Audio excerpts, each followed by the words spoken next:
Hi, and welcome to Sleepy Roman History. If you're listening to this at night, I hope it helps you unwind. Please like and subscribe. It means so much to me. Where in the world are you watching from, and what time is it? It's so nice to think that wherever we are, we're sharing this moment together. Tonight, we'll take a gentle walk through the quieter side of the Roman military. Not in the roar of battle, but in the silence of preparation. In the calm before a campaign, when armor was polished by lamplight and swords were laid carefully on wooden racks. We'll step inside the Roman armory, not with fear or haste, but with curiosity. Slowly, softly, and without the clang of steel. The Roman army, famed across the world, was more than its victories. It was built on order, discipline, and attention to detail. Every item a soldier carried had a reason. Every strap, every buckle, every fold of fabric was thought through and refined over generations. And in these small things, the curve of a helmet, the feel of leather against the shoulder, Rome built its strength. Let us begin not with the soldier, but with the space. The armamentarium, the Roman storehouse for weapons and armor, was a quiet place in the early morning. Before the soldiers stirred, before orders were shouted, the armory stood cool and still. Its stone walls kept out the heat, and its clay tile roof shaded the long wooden tables within. Inside, rows of weapons rested in careful arrangement. On the left, stacks of shields leaned gently against the wall, their curved wooden faces painted in soft reds and faded golds. The iron bosses at their centres caught the early light. They did not gleam sharply, but with the warm dullness of tools well used and well cared for. Along the opposite side, helmets lined a long shelf. The galea, as it was known, came in many forms, some smooth and domed, others flanged at the back to guard the neck. All were shaped to fit snugly, with soft leather lining and chin straps that could be tied gently by hand. There was no noise here, only the rustle of linen, the creak of wood, the occasional soft sigh of a draught through the rafters. Further back, the swords waited. The gladius, short and sturdy, rested in its sheath of leather and bronze. Its blade, barely longer than a man's forearm, was not a thing of terror, but of careful design. It was made for control, for close movement. Each one was slightly different, its hilt wrapped in cord or bone, polished smooth by countless palms. Next to them hung the pugio, the Roman dagger, smaller, flatter, often beautifully decorated. It was both a backup weapon and a badge of identity, worn at the soldier's side not with pride, but with quiet readiness. Spears, or hastae, were stored upright in long racks near the centre of the room. Their shafts of ash wood were straight and strong, their iron tips dulled slightly at the edges from time and use. Near them lay the pilum, the Roman throwing spear, designed not to pierce deeply, but to bend upon impact so that no enemy could reuse it. The soldiers who maintained these tools did so with patience. They oiled leather straps, wiped down wooden grips, checked fittings and bindings. There were no harsh commands, just quiet motion, like monks tending their instruments. Outside, the sun would rise slowly over the barracks and training fields. Birds would stir in the olive trees, but inside the armory, everything remained calm. Armor hung on stands, its metal cool and quiet. Helmets rested like sleeping heads. Swords waited in their sheaths, dreaming of duty rather than danger. Tonight, we'll walk among these things with care. We'll learn their names, their shapes, their quiet purposes. We won't rush. We won't raise our voices. For in the quiet corners of Rome's military life, there was peace, and in that peace we begin our journey. The Roman shield, or scutum, was more than a tool of defense. It was a companion, a wall, a roof in the rain, a silent partner in the slow rhythm of marching feet. When the army paused at dusk and the fires were lit in quiet rings, the shield stood nearby, leaning against a stone, resting on soft grass, always close. Early in the Roman Republic, the shield was oval or rectangular, slightly curved like the side of a barrel. As time passed, it evolved into a taller, more rectangular form, with rounded edges and a soft arc that followed the shape of a man's body. Made of layered wood, glued and pressed together, the scutum was covered in linen or rawhide, its surface often painted with symbols. Wings, lightning bolts, the emblem of the legion. Not fierce, but symbolic. A soldier could spot his own shield among hundreds, even in darkness. The face of the shield was not polished to shine, but sanded smooth. At its center rested a round metal boss, the umbo. This slight bulge could deflect blows, or in emergencies, be used to push forward gently. The edge of the shield was rimmed with metal or leather to keep it from fraying on stone roads or rough terrain. When carried, the scutum was worn on the left arm, its inner curve cradling the shoulder, the leather straps crossing the chest like an embrace. Soldiers often shifted it slightly as they marched, adjusting it to the slope of the road or the warmth of the sun. On cold mornings, the shield helped block the wind. On rainy days, it tilted forward like the edge of a cloak, sheltering the face from drops. At night, soldiers rested their shields by their heads. Some laid their cloaks over them. Others used them as windbreaks when sleeping near the edges of camp. In the still dark before dawn, a row of shields resting on the ground could look like the shell of a great sleeping creature. During training, soldiers practiced slowly, stepping, raising the shield, turning slightly, pressing forward. It became second nature, the movement of the arm folding into the movement of the legs. No one shouted. Instructors gave quiet corrections.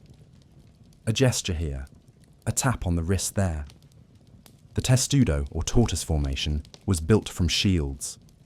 A dozen soldiers locking their scooter together, front, sides, and above. From outside, it looked like a box of wood and bronze. From within, it was dim, warm, and full of quiet breath. Rain rolled off the top. Arrows struck and bounced away. In those moments, the soldiers became one body, each shield a rib in the larger whole.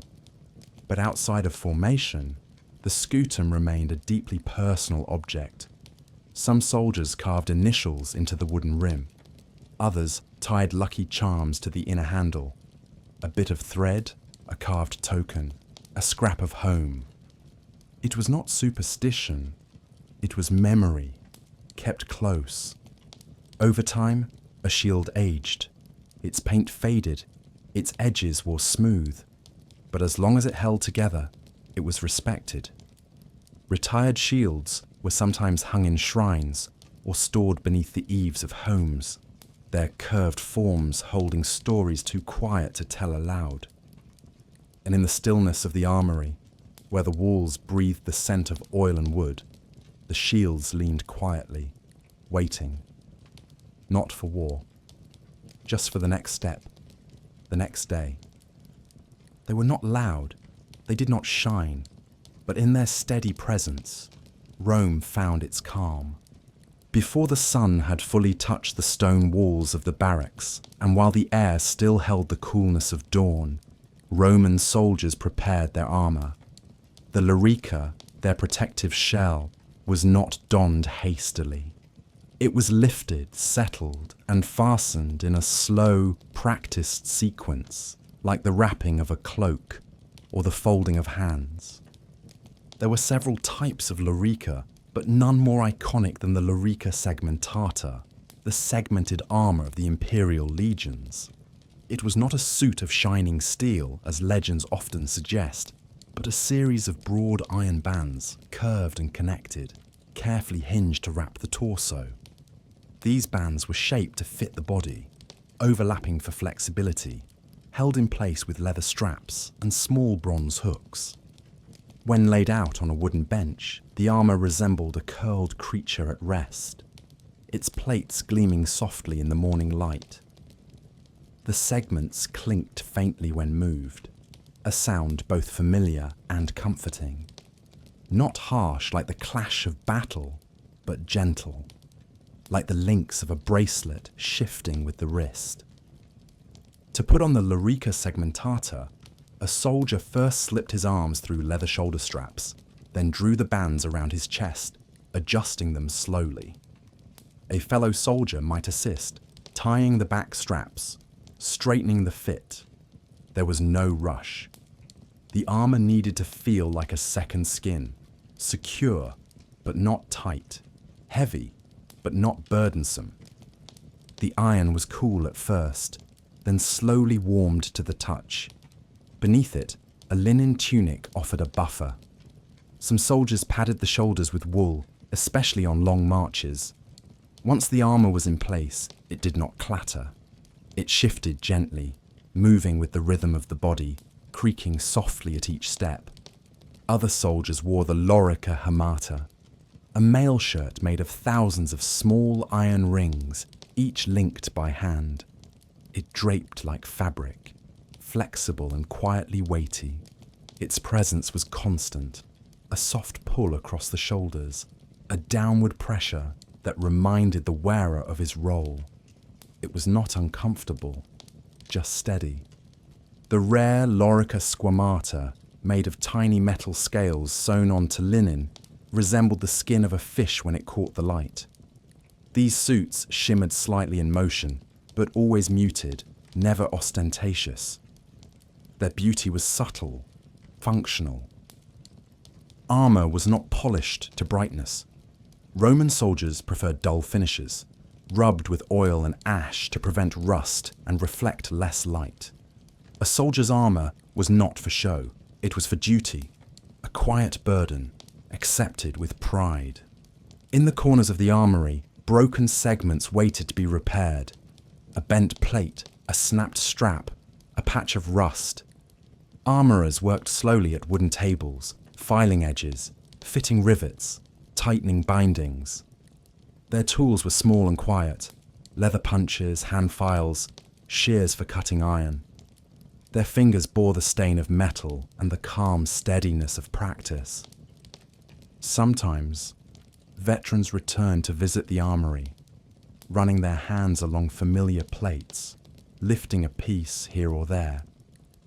They remembered the feel of weight across the collarbone, the tug at the ribs, the sound of iron breathing with them as they walked. And at night, when the lamps were low and the soldiers rested, the lorica stood quietly in its place. Hung on pegs, shaped to waiting bodies, it made no demands, it told no stories, but its silence spoke of endurance, of preparation, of calm readiness. The armor did not wait for war. It waited for the call of the next morning, the soft ring of discipline, and the steady march of duty. In the hush of a Roman morning, before the sound of drills and commands echoed through the training fields, a soldier's hand might rest for a moment on the hilt of his sword. The gladius, short and solid, was not a thing of aggression. It was shaped for quiet control, as much a part of the soldier's body as his breath or heartbeat. The gladius was rarely more than 2 feet long. Its blade was double-edged, tapering gently to a rounded point. The shape was simple, but refined over centuries. Roman smiths favoured practicality over flourish. They forged blades from layers of iron, hammering and folding with care. Each strike of the hammer carried rhythm, like a slow drumbeat in the cool interior of the forge. When complete, the blade was polished to a soft sheen, not a mirror, but a smooth, dark glow.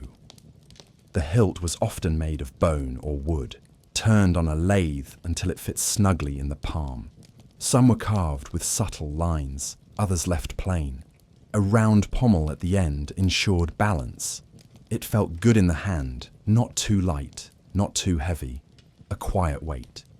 The sword was carried in a sheath, vagina, made of wood, wrapped in leather and bound with brass or bronze. This sheath was attached to a belt, usually worn diagonally across the waist or hanging slightly to the right. The belt itself, called a cingulum, was more than decoration. It helped hold the tunic in place, and its metal fittings jingled softly as the soldier walked, like chimes stirred by a breeze. The gladius was a tool of discipline. Soldiers trained with it daily, drawing and thrusting, moving in slow repetition. They practiced not on soft targets, but on wooden posts called pali, sunk deep into the earth. Each strike was measured, each movement precise. Instructors corrected posture with a gesture or a nod. There was no yelling, no chaos, just breath, motion, silence. When not in use, the sword was cleaned and oiled. Soldiers sat under the eaves of their tents or beneath the arches of the fort, a cloth in one hand, a small vial of oil in the other. They wiped the blade in long, even strokes. They checked the fittings, ensured no moisture had crept into the sheath. The care was personal, quiet. Alongside the gladius was the pugio, the Roman dagger. It hung from the opposite side of the belt, smaller, flatter, often engraved with delicate patterns. Some were decorated with silver or inlaid with simple stones. But even these ornaments were restrained. The pugio was not for show. It was the last defense, the final reassurance, a whisper of preparedness. Veteran soldiers often named their swords, not in loud declarations, but in soft thought. A quiet name remembered only by the one who carried it. Sometimes the name was scratched into the sheath. Sometimes it was never spoken aloud. The sword was not drawn often. It was kept close, but sheathed. A symbol of readiness, not aggression. It moved as the soldier moved, its rhythm matching the pace of sandals on gravel. At night, swords rested by sleeping mats. Some men tucked them beneath their cloaks. Others leaned them gently on a tent pole, always within reach. A familiar presence in the still dark. A line of trust between body and world. In the silence of the armory, rows of swords waited in their sheaths, each one different, each one the same. Lined on shelves or hung from pegs, they did not gleam or threaten, they simply were. And as the sun rose over the quiet encampment, casting long shadows across the ground, the gladius waited, silent, still, part of the gentle machinery of the Roman way. Before the world awoke, when the stars still lingered faintly above the hills, Roman soldiers stirred from their sleep, not with trumpets or fanfare, but with the soft rustle of cloaks and the slow tightening of leather. One of the first tasks of the day was to lace the caligae, the Roman military sandals. Simple in design, the caligae were crafted from tough leather, cut and shaped to support long days of marching. Unlike the delicate sandals worn in the shaded porticos of villas, these were made for stone roads, mountain paths, and dusty plains. Their soles were thick, built of layered leather, and studded with small iron hobnails, each one hammered in by hand. The studs served a purpose. They gripped the earth, making every step sure, whether on gravel, sand, or the slick marble of provincial cities. When hundreds of soldiers marched in unison, the sound was not thunderous, it was steady, like rain on a tiled roof, a rhythm that soothed more than startled. Each pair of caligay was laced through wide openings across the top of the foot and up around the ankle. The leather ties were wrapped snugly, not tightly. Enough to hold firm through miles of movement, but loose enough to keep the blood flowing and the foot cool. Soldiers learned early how to lace them properly, and they passed the technique to new recruits with a patient hand. The sandals aged quickly. Dust darkened the straps. Sun faded the leather. Rain softened the soles. But with care, they lasted. Between marches, soldiers cleaned and dried their caligay by the fire, brushing off caked mud, tightening worn ties. Some placed scraps of cloth inside to pad sore feet. Others stuffed them with straw to keep the shape. There was no uniform style. Some caligay had higher laces. Others bore small decorative cuts. Occasionally, a soldier carved initials into the sole, a secret signature pressed into the earth with every step. Marching was the quiet strength of the Roman army. 20 miles in a day was not rare. The road stretched on, and the sandals carried the weight, not just of the body, but of armor, shield, pack, and purpose. And through it all, the caligay kept their rhythm, tapping lightly in unison with the heartbeat of Rome. During camp construction, soldiers often removed their sandals to give their feet a moment of rest. They walked barefoot across the grassy perimeter, their soles hardened by years of wear. In the quiet of evening, sandals lined the inside of tents like resting animals, pairs of soft leather, curled slightly at the edges, the nails at the bottom catching the firelight like stars. The caligay were more than footwear. They were a foundation, a reminder that strength begins from the ground up, a connection between the soldier and the road, between effort and progress. Even high-ranking officers sometimes wore modified versions, though often with fewer nails and more decorative finish. But the shape remained. The Romans valued consistency. They believed in tools that worked and in habits that endured. At night, the sandals hung beside cloaks and belts, their straps drying slowly in the warm air. No one admired them aloud, but each morning, as they were laced again in quiet repetition, the soldiers felt their familiar pull, the tug of duty, the step of Rome. And in the armory, dozens of caligay lined the walls, waiting, not lined in rows, but placed gently where they could rest, their leather softening with time, their nails catching light like memories. As the sun slipped behind the Alban hills and a soft chill rose from the valleys below, Roman soldiers reached for their cloaks. The sagum, as it was called, was not regal or ceremonial. It was practical, woven from thick wool, dyed in earthy reds and browns, and cut to wrap the body like a comforting shield. There was no sharp tailoring, no fine embroidery, just a heavy square or rectangle of cloth fastened at the shoulder with a simple bronze brooch or knot. When draped over armor, it softened the soldier's silhouette. When pulled around the shoulders at night, it became a blanket. Some wore it loose. Others folded it carefully, layering the wool for warmth and balance. In the armory, the cloaks were kept folded on shelves or hung from pegs. Their fibers held the scents of the road: wood smoke, sun-dried grass, faint traces of olive oil and dust. Each one, though identical in cut, carried its own story. Frayed edges spoke of long marches. Restitched corners told of mending by firelight.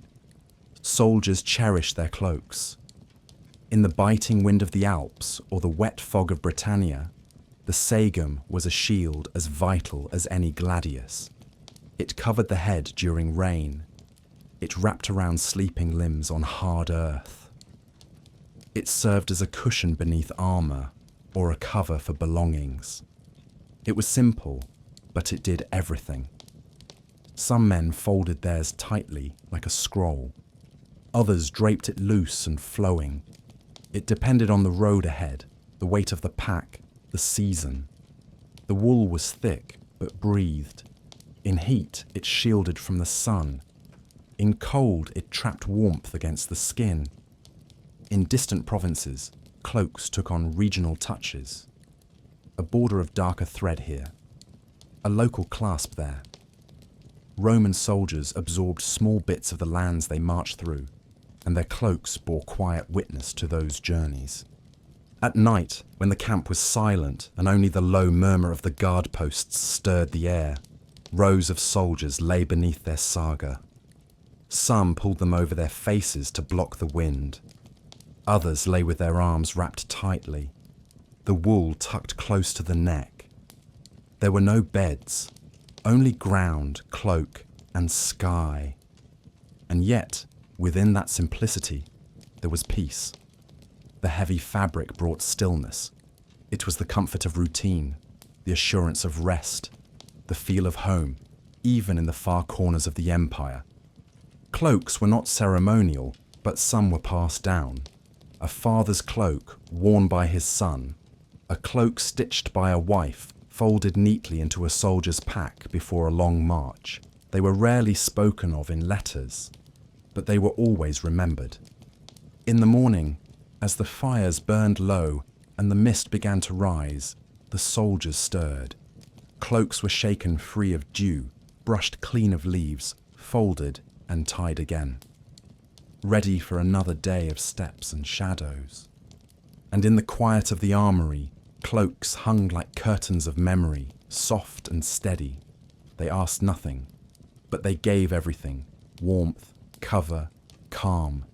In the stillness before sunrise, while the mist still clung to the edges of the training ground, and the stones of the road held the memory of night's chill, rows of helmets waited quietly on their shelves. The Galeia, a Roman soldier's helmet, was not a decoration or a crown. It was a vessel of protection, cradling thought and sight with quiet strength. Made of iron or bronze, the Galeia was shaped like a shallow bowl, its curves smoothed by hand and hammer. It did not gleam sharply, but held a dull, warm glow. The edges were reinforced. The top was sometimes ridged, sometimes plain. The back curved gently to shield the neck. At the sides, hinged cheek guards hung like soft shutters, swinging lightly when lifted, closing snugly when worn. Each helmet was slightly different, shaped to the size of the soldier's head. Inside, it was lined with padded leather, sometimes tied with strips of wool or cloth to better fit the brow. A chin strap of leather secured it in place, neither tight nor loose, just firm, like a hand resting gently on the face. The design was not just about safety, it was about balance. The weight was centered so that a man could wear it for hours without strain. It moved as he moved, catching light softly, never loudly. In rain, it protected. In sun, it shaded. In wind, it muffled just enough. Some Galeae had crests, plumes of dyed horsehair or feathers held in simple slots. These were not for battle, but for ceremony, parade, or rank. Red for centurions, black for standard bearers. But in the calm of the armory, most helmets rested bare, their surfaces smooth and simple, their quiet strength folded in. When soldiers prepared for the day, they approached their helmets with a kind of reverence, not as relics, but as familiar companions. They checked the straps, wiped away dust, adjusted the lining. The act was unspoken, practiced, a rhythm of hands and habit. During the day's march, the helmet rode the head like a dome of silence. The sounds of the world softened, the clang of gear, the creak of leather, even the distant calls of birds, muted, filtered through the bronze and bone, not cut off, just quieted. In combat drills, the Gallia caught the occasional strike from a wooden sword or a falling shield. The cheek guards rattled slightly, then settled. The iron absorbed the shock, and afterwards, soldiers would run a cloth along the edge, checking for cracks, cleaning with oil, always slowly, always gently. At night, helmets were placed beside packs or hung on the crossbars of tents. In the flicker of firelight, they looked like sleeping faces, calm and composed. Some men tied charms to the chin strap, a bit of string from home, a bead of amber, a carved token of bone. Quiet prayers, folded into metal. Veterans often passed their helmets to younger soldiers, not with ceremony, but with a nod, a gesture, a piece of advice whispered at the edge of the fire. It'll fit, just tie it closer under the chin. And with that, memory moved forward. In the armory, the shelves held them in rows, not ranked, not sorted, just resting. Their curves caught the low light. Their silence filled the room. No fanfare, no flourish, just the soft breath of waiting. At the break of dawn, when the air was still cool and dew clung to the edges of grass and stone, Roman soldiers began to gather their packs. The sarcina, as it was known, was not large or flashy. It was a modest bundle, made to carry all a man required for weeks at a time, no more, no less. And it was always packed the same way, carefully, precisely, and with quiet purpose. Each soldier's sarcina was strapped to a T-shaped frame of wood, called a furka, carried over one shoulder like a yoke. This simple cross of timber was smooth from years of use, the surface darkened by hand oil, sweat, and sun. It creaked faintly when lifted, but never loudly. It moved as the soldier moved, swaying gently with each step. Tied to the furka were the essentials: a rolled cloak, soft and thick, a leather satchel holding dry rations, wheat, hard biscuits, a bit of salted meat, a shallow pan for cooking, darkened by many fires, a skin for water, a spare pair of sandals wrapped tightly, a small pouch of personal items, a comb, a needle, a coin or two, a wax tablet for letters or notes. Nothing was wasted. Nothing was extra. Everything had a place.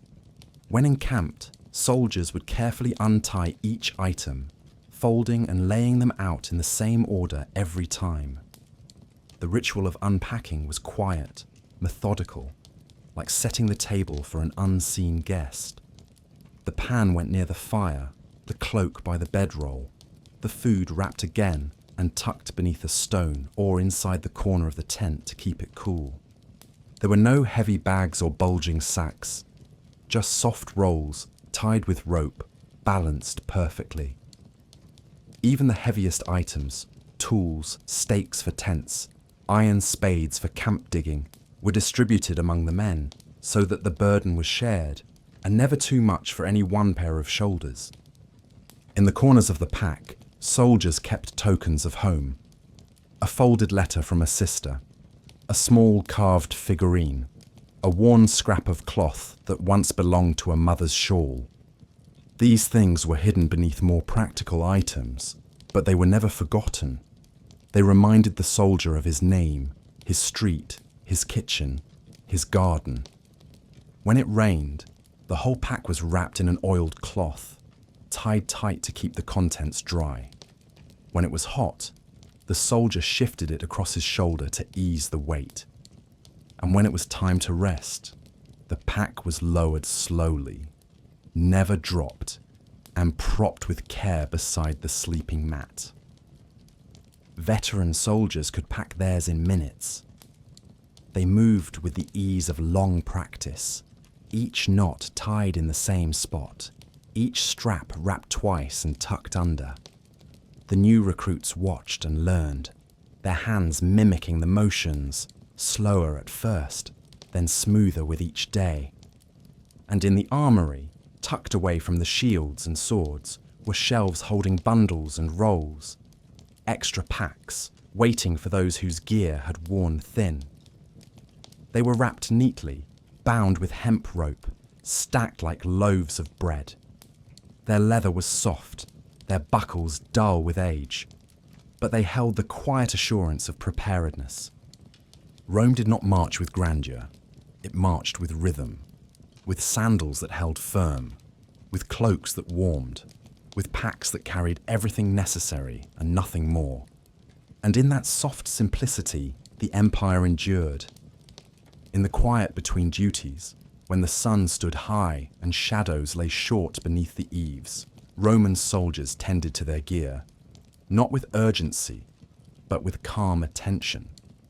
The tools of a legionary's life, his sword, his armor, his pack, were never neglected. Their care was a ritual in itself, one of still hands, slow cloth, and the faint scent of oil and leather.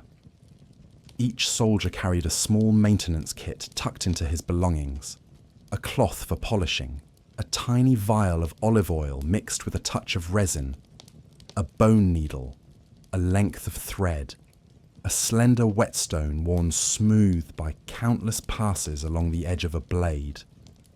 These things took up little space, but they kept the soldiers' world in order. After a march or training session, soldiers found shade and sat with their gear spread before them. There were no commands, only motion. One soldier threading a strap through a worn loop, another filing the edge of a bent pilum, another wiping his gladius with a soft cloth, moving in slow, even strokes from hilt to tip. The scent of oil warmed in the sun, the creak of leather straps being stretched, the faint rasp of stone against iron. These were the sounds of quiet readiness, of care. Helmets were often placed upside down, their curved tops cradling small cloths or soft brushes. The bronze cheek guards were gently rubbed until their dull finish shone just slightly, not too brightly. It was never about polish, it was about preservation. A small touch to keep the metal from wearing thin. Cloaks were shaken free of dust and folded again, corners aligned with care. If a tear appeared, it was stitched quickly, often with small, neat stitches along the hem. Soldiers shared thread or spare fabric if needed. One cloak might bear 3 or 4 such mends, none beautiful, all useful. Leather belts and sandals were rubbed with oil, then hung from posts to dry. A well-oiled cingulum would last longer, flex better, sit more comfortably across the hips. Soldiers knew how to spot the early signs of cracking, of wear, and they addressed them quickly, quietly, like tending to a sprained wrist or a sore foot. The tools themselves were simple: awls, files, scraps of wool, dull-bladed knives. But they moved between hands like instruments in a symphony, each playing its part. Some soldiers hummed to themselves as they worked. Others spoke softly, sharing stories of home, of rivers and roads, of favourite meals missed. When the work was done, everything was returned to its place. Armour hung, sandals set aside, weapons sheathed. The maintenance kit folded and slipped back into the pouch. There was no ceremony, just a nod of satisfaction, a sense of calm. In this quiet attention to the small things, the Roman army found its strength, not in violence, but in order, not in dominance, but in care. The empire was built as much on oilcloth and stitching as on conquest. And in the armory, between drills and marches, these same rituals unfolded. A soldier hunched at a low bench, turning a buckle, another threading a new strap through a battered shield. The tools lay quietly beside them, the sun warming the stone floor. Nothing moved quickly, nothing needed to. For when everything had its place, and every item was known by hand and heart, there was nothing left but stillness. As the camp quieted, and the last rays of sun drew golden lines across the edge of the barracks, there remained a section of the armory where few soldiers lingered long. Here, in the cool shadowed corners behind the training yard, rested the weapons that were not carried. They leaned gently in racks, stacked in crates, or hung from pegs, waiting not for battle, but for need.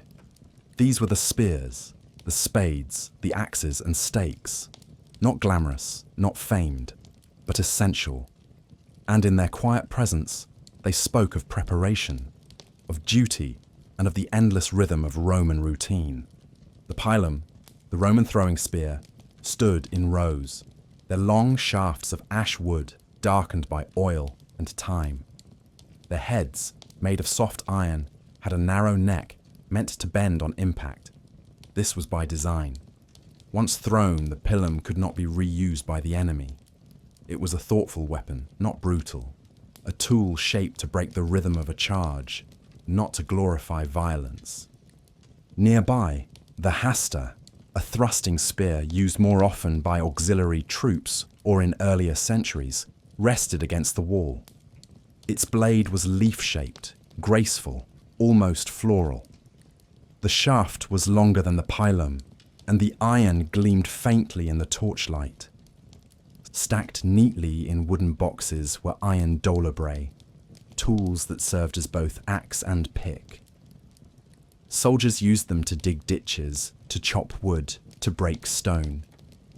Each bore the marks of years of service, nicks on the blade, smoothness on the handle where the palm had worn it thin. These were not weapons made for glory. They were companions to the land, to the work of building and breaking, clearing and shaping. Tent stakes, heavy and sharp, were bundled in twine. Hammers with iron heads sat beside them, their handles wrapped in old cloth for grip. Coils of rope, spare tent fabric, shovels, even extra caltrops, those quiet little traps of twisted iron used to slow enemy cavalry, lay tucked in sacks, their tips dulled with age but still dangerous. These tools rarely left the armory unless needed, and when they did, it was with a sense of order, a detail of men assigned to build a rampart, a small group heading into the woods to gather firewood. There was no panic, just task and completion, action, then rest. Some weapons were obsolete, an old cavalry lance from a retired unit, a slightly bent pilum no longer suited for training. These were not discarded but placed gently in a separate section, like retired musicians.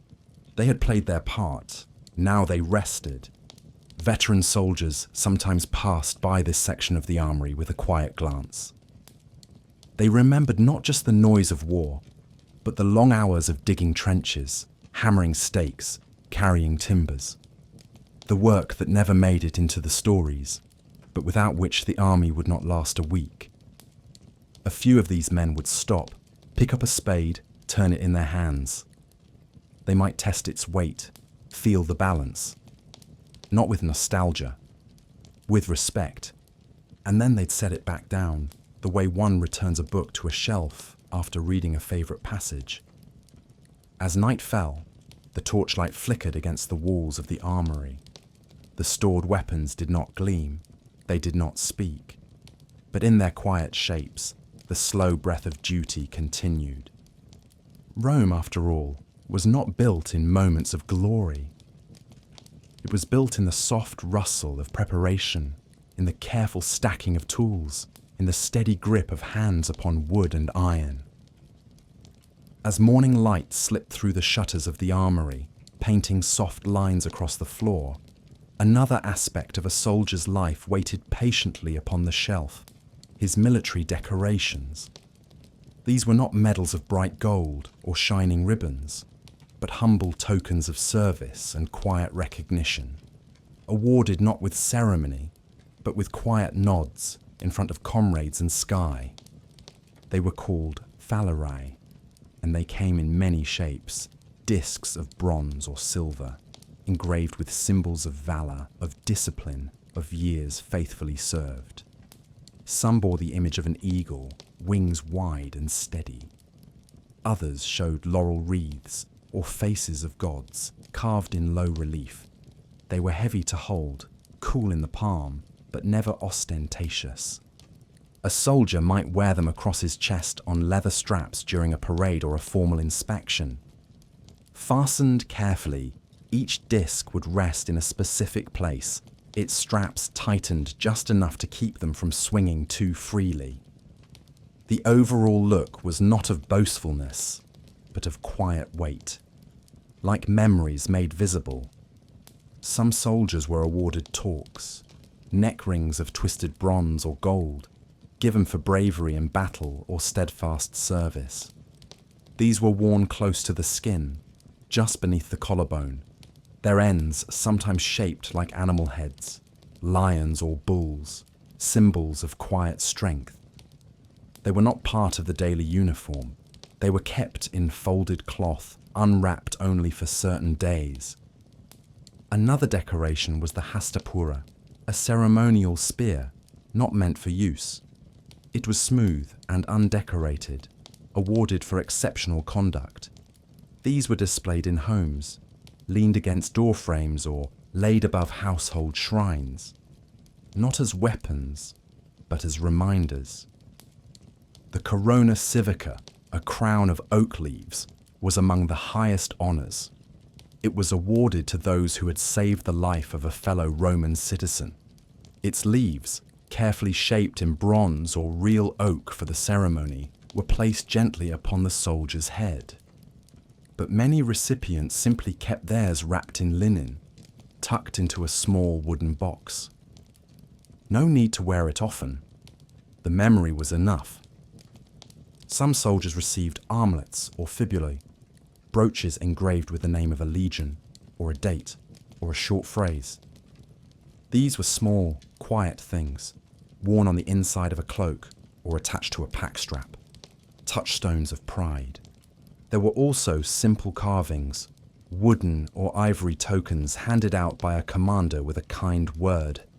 "You stood firm," he might say, or "you helped hold the line." The object itself didn't matter. The words did. In the armory, such decorations were not on display. They were kept in small chests, wrapped in cloth, their surfaces darkened with age. Occasionally, a soldier preparing for a formal march might unwrap his decorations, inspecting them in the soft light. He would brush them clean, fasten them gently, check the balance of the straps. His hands would move slowly, with care. There was no mirror. He would ask a comrade to check the alignment. "A little to the left," one might murmur. "Now it's even." And when the march began, the decorations caught the morning sun only slightly, not dazzling, just enough to be seen, a quiet shimmer, like dew on grass. The message was not, "Look at me."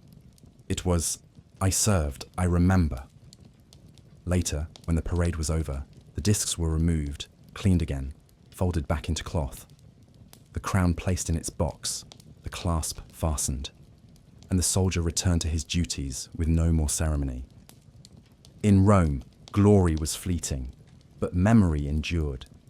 And in these simple tokens, disc, ring, brooch, the soul of the soldier was gently held.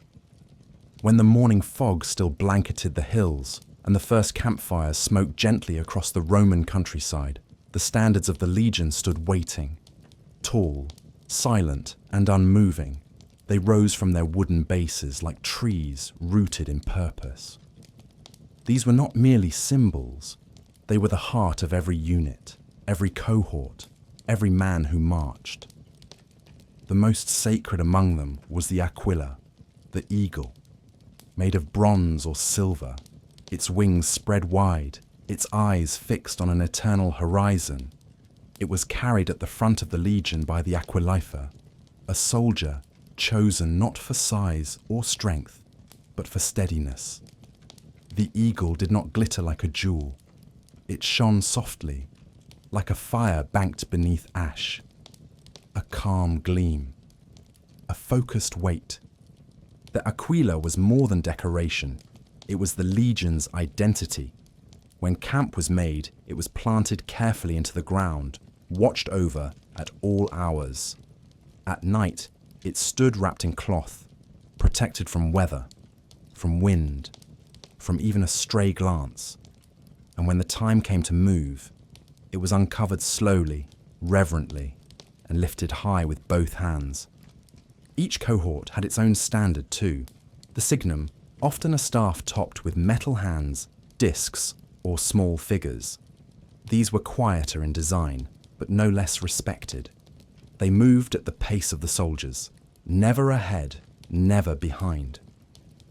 Their bearer, the signifer, carried it close to the heart, wrapped in a wolf pelt or a lion's mane, both for ceremony and warmth. The vexillum, a small square of dyed cloth, often red or purple, marked special detachments or commands. It fluttered gently in the wind, stitched with letters in gold thread, SPQR, the Senate and the people of Rome. It was not loud. It whispered even as it moved. These standards were never leaned carelessly or set upon the earth without reason. When not in use, they were stored upright in a special tent or chamber of the armory, a stand of polished wood, shaped to hold them gently. Their shafts, worn smooth by countless hands, were oiled with care, their symbols wrapped in soft linen. Soldiers often passed by the standards with a small gesture, a nod, a touch to the shoulder. Not ritual, not command, just respect. The standards watched over them, in rain and sun, in silence and speech. And so they, in turn, watched over the standards. In times of distress, it was to the eagle that soldiers looked. Not for orders, but for courage. As long as the Aquila remained, the legion remained. Its presence held the line, even when voices faltered and formations wavered. No standard was ever abandoned lightly. To lose one was a sorrow that lingered longer than any defeat, and to recover one, years later from a distant tribe or fallen enemy, was a cause for silent relief, not celebration. The Aquilifer did not boast. He did not rest. He carried the eagle with quiet devotion, step after step, mile after mile. His eyes always forward, his hands always firm. And at night, in the cool calm of the camp, the standards stood in a ring of stillness. The firelight caught their shapes gently, not brightly, their shadows long on the earth. They did not speak, but they were heard.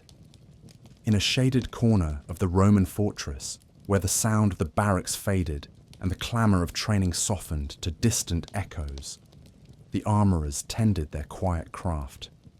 This was not a place of noise or haste. It was a place of rhythm, of repetition, of care shaped into metal and wood. The workshop was built of stone, with high windows that let in the morning light. Along its walls stood wooden tables, worn smooth from years of work.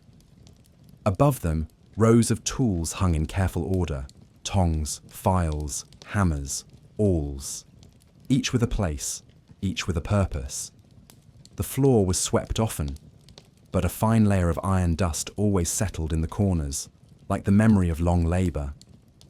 The armourers were not loud men. They spoke softly, if at all. Their thoughts focused on the task before them. One might be shaping a new segment for a lorica, bending it slowly over a rounded anvil. Another tapped gently along the edge of a broken sword, testing the line of a fracture.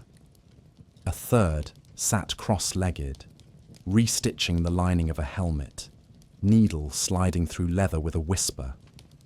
Their hands moved with the ease of long practice, no motion wasted, no gesture hurried. When they heated iron, it was done slowly, in a shallow hearth, where the coals glowed orange and deep. The bellows wheezed softly, the fire breathed, and the iron warmed like bread in an oven, gradually, evenly, until it was ready to be worked. And then the hammering began, but not loudly. Each strike was firm, measured, spaced by moments of rest. Tap, turn, tap, cool in water, tap again.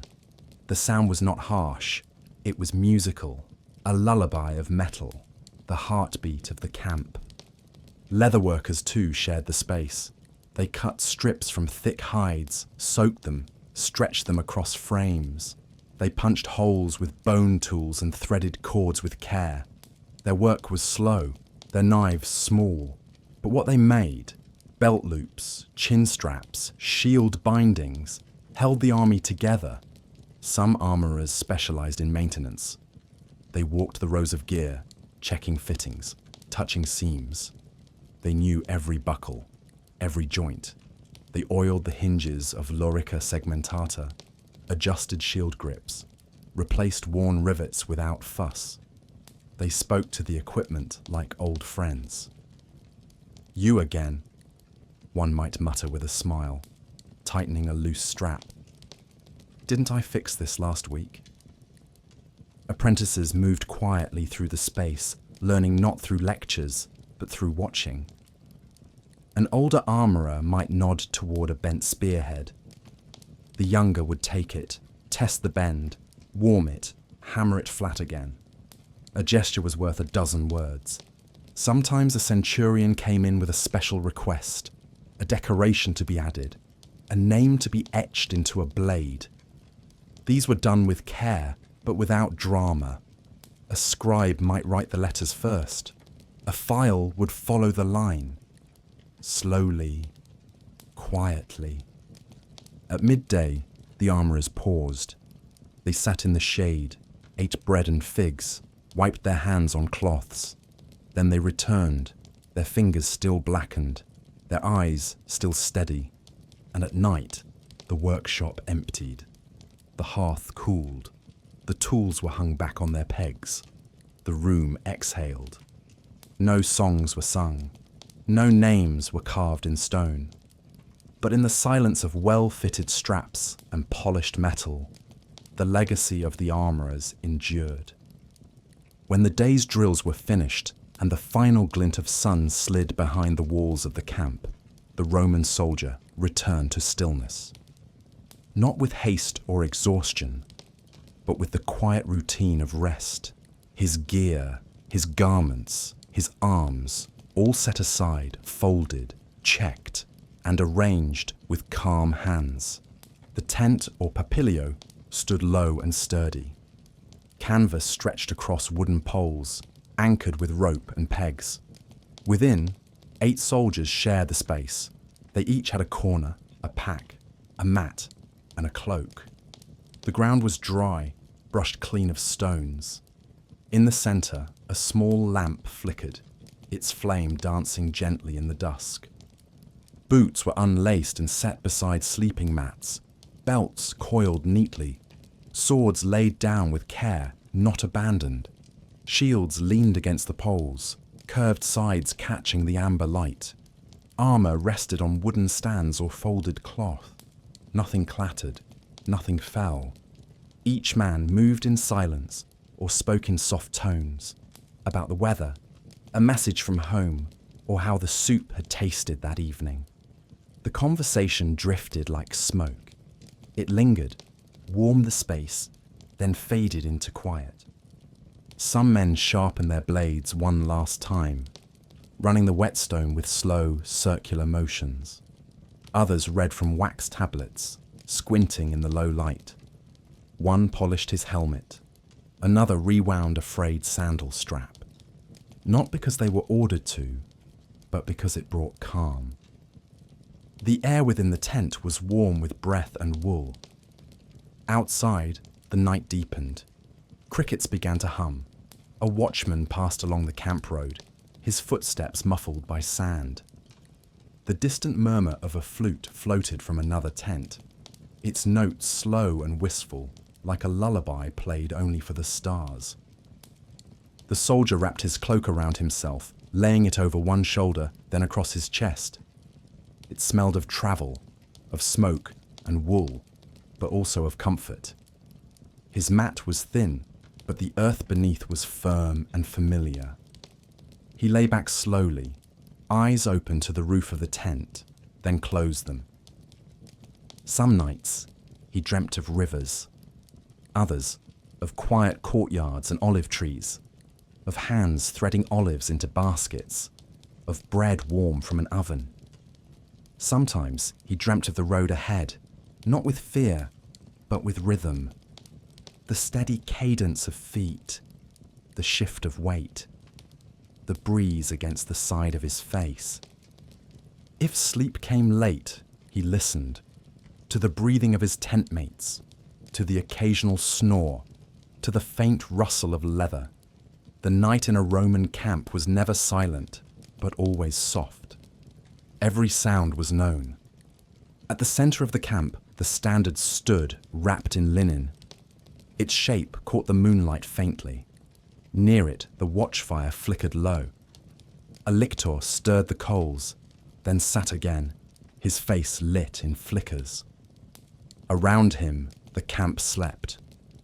And so the soldier slept too, his shield beside him, his sword close, his heart steady, not because he was told, but because everything had its place. And when things are in their place, the world feels whole. In the soft grey light before dawn, when the mist hovered just above the ground and the sounds of the camp had not yet risen, the armory stood as it always had, quiet, ordered, patient. There was no clang of metal, no hurried steps, only the breath of stone, the slow creak of timbers in the morning breeze, and the gentle hush of stillness. Here, among racks and shelves, rested the designs that shaped Rome's reach, not through chaos, but through clarity. The shield curved to protect, the helmet arched to cradle, the sword sized to fit the hand. Each piece bore the touch of countless hands, not just in battle, but in creation, in care. Rome did not rise through might alone. It endured because it refined. It observed. It adapted. The weapons and armor of the Roman soldier were never final. They were part of a living tradition, always changing, yet always Roman. A spearhead dulled in the field was reshaped at the forge. A strap that wore thin was reinforced. A helmet cracked in use was gently replaced, never thrown away. These objects were treated not as mere tools, but as quiet extensions of the soldier himself. They were adjusted with care, not ceremony, praised with silence, not speech. In the barracks, the men began to stir. A cough, a rustle of fabric, a soft grunt as boots were drawn on. But the armory remained a half-lit sanctuary, wrapped in the silver tone of early morning. The air smelled of iron, ash, and the faint musk of old leather. The walls seemed to remember every hand that had passed through them. The armourers would arrive soon. They would open the shutters, check the racks, light the low lamps along the wall. They would work without haste, sleeves rolled, heads bowed. A dent smoothed here, a rivet tightened there. Not repairs, but quiet acts of stewardship. Outside, the birds began their morning song. A single trill, then a second. Above the camp, the sky lightened to a pale blue, soft and translucent. The standards, still wrapped in their cloths, stood nearby in their place of honour. Their shapes calm, their presence steady. Soon the men would gather their gear. A shield would be lifted, a helmet placed upon the head, a sword tied to the belt. But not loudly. These were not acts of urgency. They were habits, layered gently over years, as familiar as breath, as silent as thought.